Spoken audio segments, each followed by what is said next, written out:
வசனம் 1 நாளாகமம் 4ஆம் அதிகாரம் 10ஆம் வசனம்.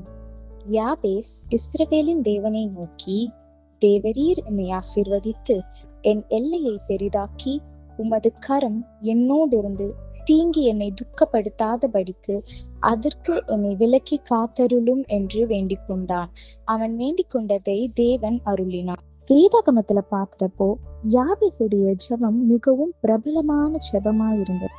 யாபேசின் வேண்டுதலை பார்த்தோமானால், அவன் தேவனை நோக்கி, தேவரீர் என்னை ஆசீர்வதித்து என்று வேண்டிக் கொண்டான். தேவன் அவனை ஆசீர்வதிக்க வேண்டும் என்று அவன் வேண்டிக் கொண்டான். பிறகு அவன் எல்லையை பெரிதாக்கி, அவன் எல்லையை மட்டுமல்ல அவன் வாழ்க்கையின் எல்லையையும் பெரிதாக்க தேவனை நோக்கி வேண்டினான். மேலும் தேவனுடைய கரம் அவனோடு இருந்து தீங்கு அவனை துக்கப்படுத்தாதபடிக்கு அவன் வேண்டிக் கொண்டான். பிறகு இந்த ஜெபத்தின் பிறகு பார்த்தோம்னால், தேவன் அவனுக்கு அருளினார். அவனுடைய வேண்டுதலுக்கு தேவன் செவி கொடுத்து அவன் வேண்டிக் கொண்டதை தேவன் அவனுக்கு அருளினார் என்று வேதத்துல பார்க்கிறோம்.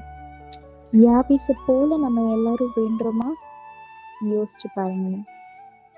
யாபேசின் ஜெபத்தை கேட்ட தேவன் நிச்சயமாக உங்கள் ஜெபத்தையும் கேட்பார். Amen. God bless you all.